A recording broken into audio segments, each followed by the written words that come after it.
Oh, hey. How many disc priests does it take to change a light bulb? I don't know. Too many. None of them can light well. All right. I'm totally going to use these jokes in every single video. What is up, everybody? So we got a brand new exciting series for you guys on how to counter each class. Counter is loosely used, more so like kind of learning about the knowledge of the game. WoW is a completely based, PvP is so knowledge based at this point. There's a reason why you could see people like Renruki and Peekaboo and Zarya, they pick up a new class, they're already 3k at it. It's because game knowledge, it's literally all that matters. Not all that matters, but it's very good majority of what happens. If you do not know what's going on the other side of the field, the arena, or even your own side, you're not going to know how to play against it, and it's really going to hinder your performance. So it's really good to know what you're doing and in terms of damage and healing. But if you do not know what's they're doing, it's going to be hard to kind of counter that. And if you're a healer, of course you want to know what a lot of these abilities are. So before I get into it, I want to go over the add-on called Nameplatebuffs. This is what I use. This is what you're seeing, this dispersion. You can use show defensive cooldowns. You can show offensive cooldowns like power infusion here. You can do whatever you'd like, what it looks like in game. You'll see something like this. You can kind of go down. It already has, these are all already in there. If you happen to find something that you don't see there and you want to add it in, you just put in the spell ID, and then you could also change the size if you want the really arcane power. It's not even an ability anymore, but AMS, I think I scaled this one up because I always run into it. But you can scale any of them up. You can do whatever you like on it. But really good add-on, especially if you aren't aware, if you feel like you're missing out on some of the cooldowns and you can't see them as they pop up. Alrighty, here we go. All right, so let's get into the nitty-gritty of the video here on countering and being aware of all of priest abilities. We are going to go through all of the specs, every cooldown that you need to know for the priest, and I'm going to give you guys tips on how to play against each one of those. So we are going to start off, by the way, I'm going to use this resource for all these videos here, Get Good Gaming. It's a really good resource for you guys if you guys are interested. Or you're not really sure. It has all the cooldown breakdowns and with the cooldown timers, there's weak auras and WoW had links to them, as well as even evokers on here.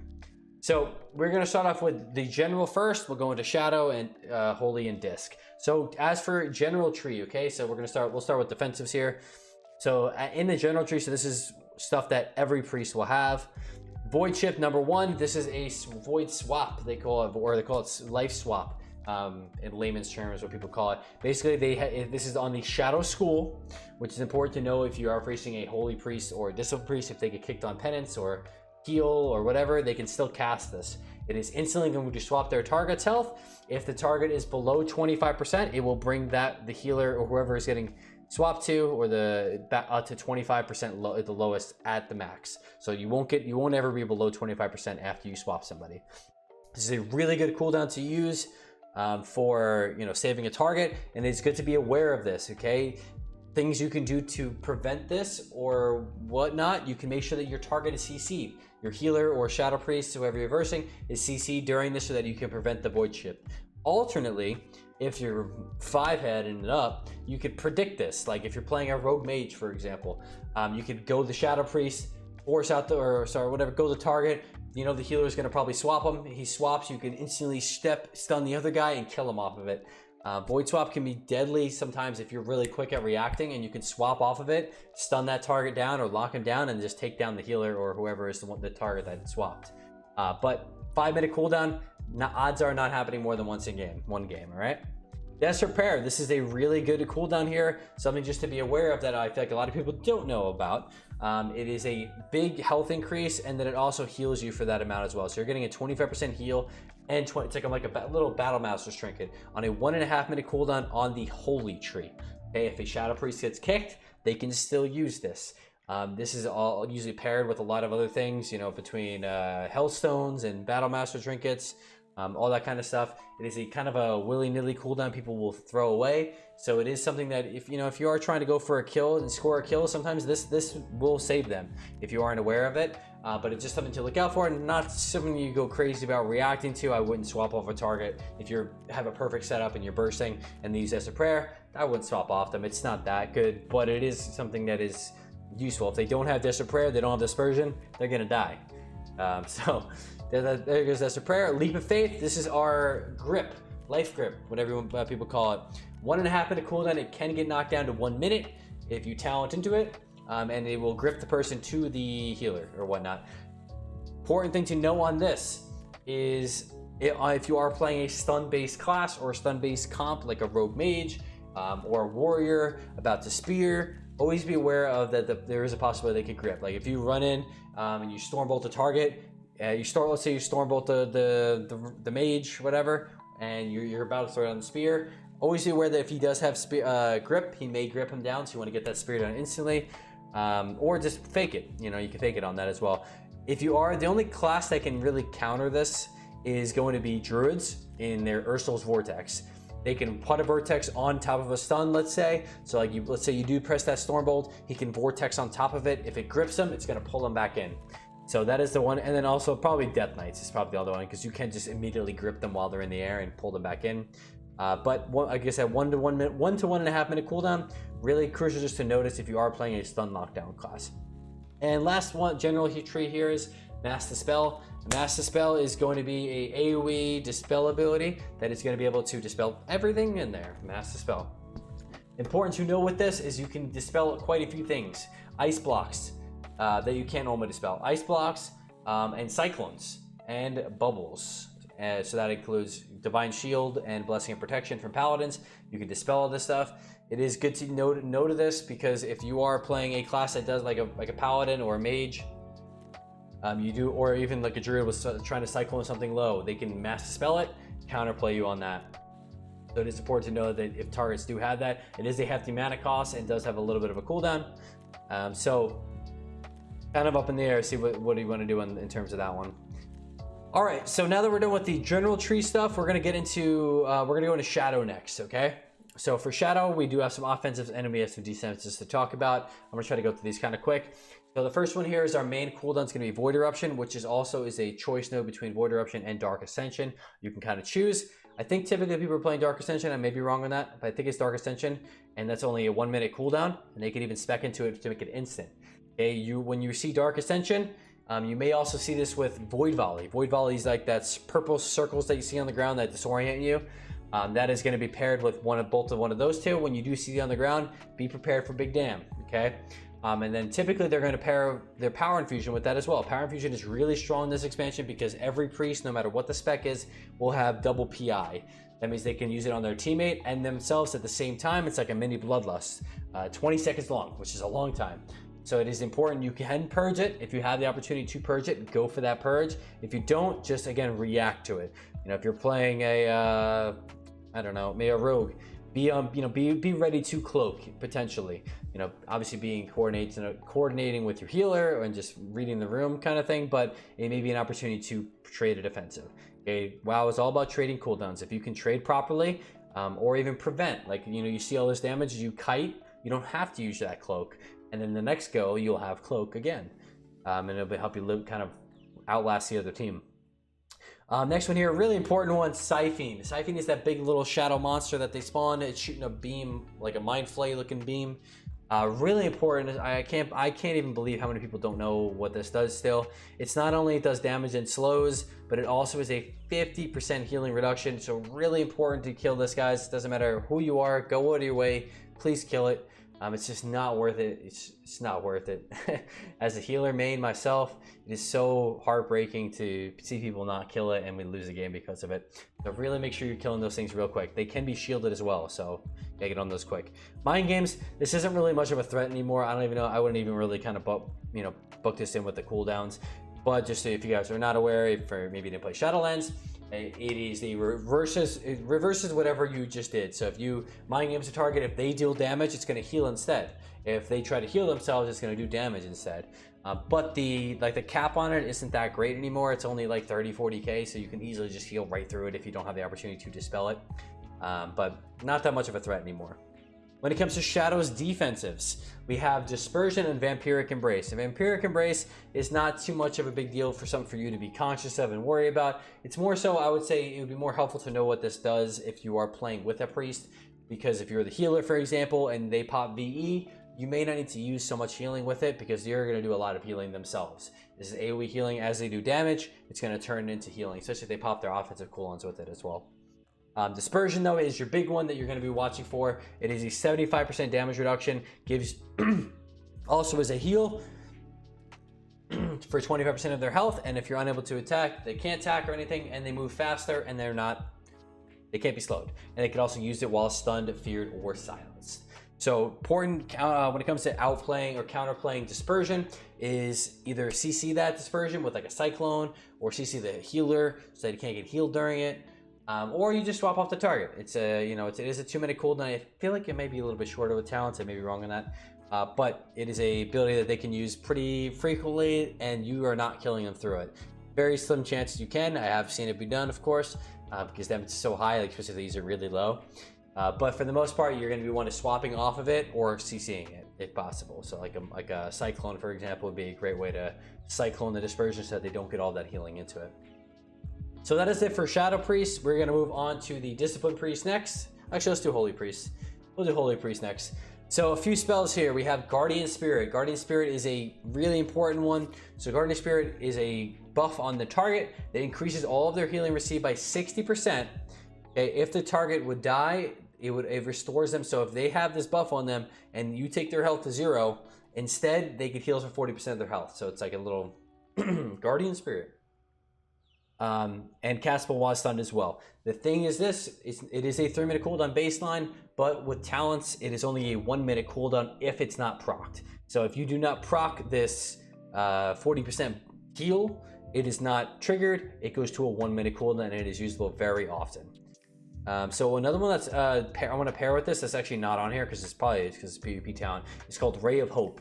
Ray of Hope is ability that will freeze you. You'll look like a little beam of light on them, and the icon on top of their buff will either be yellow or blue. If it's yellow, that means it's a positive ray, which means the ray will pause their health for like 7 seconds or so, and they get increased healing. So their health will not be moving for 7 seconds, and then whatever that end result is, depending if there's more damage or more healing in that time period, that's the direction their health goes. So if the buff is yellow, at the end of that duration, their health is going to be healed. If it is below, it is blue, it's going to be less. They're going to take damage as a result of the end of that buff. So that's an important one to know. Is also you can CC it as well. If you do CC the end of it with like a cyclone, the heal does nothing. Okay, so just something to know about is notice as well. If you're like, why is this guy's health not moving at all? It's probably Ray of Hope. Just make sure that you do try to CC because they are taking increased healing during that. Apotheosis. Apotheosis is a big cooldown for Holy Priest. It resets the cooldown of all your holy words so that when they press this, they're going to get an instant big heal like their Serenity, and they're also going to get their Chastise stun back. And on top of that, they're going to get healing cooldown reduction. So basically, you see Apotheosis, they're going to have big wings on their back, and they're going to be pumping either healing or damage, and they're going to get... basically, all you really got to know is you may see more stuns with Chastise, and they are going to have more burst healing. So it is something that if you can CC, definitely go for it. It's a 2-minute cooldown, really useful for them as the Holy Priest, so it's important to CC it if you can. Oh, Ray of Hope's right here. I can't believe I'm that dumb. It's literally right here. For 6 seconds, I was almost close. 50% increased healing. All right, Spirit of the Redeemer. So this is a very used one at the moment just because damage is so high. A Holy Priest can actually just press this button and they go into their angel form and you cannot target them, but they can heal. So if you do see this, make sure that you just, you're aware it is 8-second cooldown. So sometimes people will use this when they're training you, they're training the Holy Priest, but you can, at the end of that 8 seconds, be ready to, you can swap back to them, CC them, anything like that. Another option is, let's say you're attacking the DPS and their healer is a Holy Priest and pox it, you can CC that target so that they can't get healed in the first place. So mind control or clone or just, chill and wait. So next one here, we have Divine Ascension. Divine Ascension is their fly ability. When they press this 1-minute cooldown, they fly in the air, they float down super slow, they get increased range. Basically, it's just a get out of jail free card for if you're getting trained. They're in the air and they can cast everything. One thing to note when it comes to counterplay of it, it can be Vortex. So if you Vortex on top of them, they fly, sucks them back down. It can be MC'd or poly'd or something if you get it really quick. That's kind of like, that's kind of tough. But also, as they're floating down, you can stand right underneath them. If you do have a CC, like a polymorph or something like that, or if you're trying to kill them, you can go right underneath them and just wait for them as, because you can hit them before they hit the ground. So it's just something you can look out for. But at the end of the day, it's just kind of nothing you can do for the first few seconds of it. And then lastly, Divine Word. This one is, I don't even think people use this at the moment. It's just increased for healing and damage off of Chastise. Don't think this one's even used at the moment. And then let's go. Last one here is Holy Ward. So looking out for this icon. This is important. This is a CC immunity for 30 seconds. Or 15 seconds now, I think it is. It lasts 15 seconds. It's a 45-second cooldown. If they have this stuff, you cannot CC the target. You have to either purge it, wait it out, or use like CC into it to get it off. So like if you're playing a monk and you want to kill the guy, but he has Holy Ward off, you can paralysis it off, go up to him, leg sweep him, take him out. All right. So just note for that, they cannot be CC during that, but it is purgeable. All right. Last but not least, we have Discipline Priest. This is the one that's getting played the most, as you guys probably already know. So Pain Suppression is our first one, 40% damage reduction for 8 seconds. It now has 2 charges based on the last patch. So it is really powerful. I swear a fly just flew in my mouth. Whatever, protein. So we have Pain Suppression, damage reduction, cooldown. This is something that you do. Odds are you are going to want to swap into it. You can definitely die. Right before I did this video, I was playing. I PS myself at 100% health. Died through it, of course. So you definitely can still kill through it. But if you aren't like fully committing a go and they PS somebody, just swap to the other target for a little bit or CC it. Powered Barrier is your next one here. This is a dome, or people call it dome. It's a protective dome. Does 25% damage reduction. It is a larger, they can spec into it to make this larger. I think another 25%, and also a cooldown reduction, I think by half. So depending on if they're running bigger, small barrier, unfortunately you can't tell. Make sure that if they are in that, you can do things to get them out. You could ROP, Ring of Peace. The monk could put a Ring of Peace down, knock everybody out. You can use any other knock ability like Thunderstorm or Blast Wave or Coltiran Punch, stuff like that. And also something else you can do, if people might know this, you can MC. You can mind control the priest that used it, and now that's essentially your barrier. This works for like darkness as well, any sort of AoE ability like that. So get them out of the barrier. Don't want to do too much, but I feel like most, I don't want to say most, that's kind of a bad way to put it. You don't know if they're all running power, the PP talent for it, because if they're not, 25% damage is not going to save somebody. If you are bursting, if you are doing a go and they dome it, sometimes it's worth just trying to push through it and see if you can kill. Next up here we have our Rapture. So Rapture is a really important cooldown. It is one that is definitely counterable, okay? So basically it immediately casts Powered Shield, and it makes that Powered Shield that has no cooldown for 8 seconds, and their shields are bigger. So when you see a priest cast Rapture, they're going to be floating in the air. Maybe I think they might have like some white shit around them, and they're going to be spamming Powered Shield. Counterplay to this, either CC the healer on it or spam Purge. Spam it. If you're doing a lot of high sustained damage, it's not worth purging because they're going to break so fast. At that point, it's just worth to go CC the healer. This is a really powerful cooldown, especially for rod comps. You'll see in solo shuffle as everyone's taking damage, they're just spamming shield on both their targets. Shield. And they can actually keep them up. And then they have their crystalline reflection, which hurts you back when you're hitting into shields as well. So it is important to CC if possible. All right. And then last here we have Archangel. You can kind of counter this with also Dark Archangel. He's either going to be like white wings or purple wings. Purple wings means damage, 50% damage, and the white wings means healing. Okay, healing and absorption. So if you do see someone with this, just means they're going to be popping some big heals. This is if you do have the opportunity to, you would just want to CC it. Not a lot of priests run this at the moment. I think some do here and there, but not a very popular choice at the moment. Dark Arc is one though, and that is the purple wings, and that will be on them as well as their teammates. Everyone's gonna be doing more damage during that duration. Whew, that was I can't believe I almost 20 minutes talking on one class. I'm glad I didn't try to do this all at once. But so I wanted to give you guys, that's going to be it for the video, guys. I want to give you guys an in-depth on each class. I'm going to go through and do every single class for this. So please, it's just going to be kind of like a library of resources for you guys. Let me know if there's any questions you guys have in regards to priests, offensive, defensive cooldowns. Maybe I missed something. I'd be happy to answer any questions you guys have. And thank you guys so much for watching. Make sure to sub. Check out other new ones when I come out with them. And I'll see you in the next one. Peace out.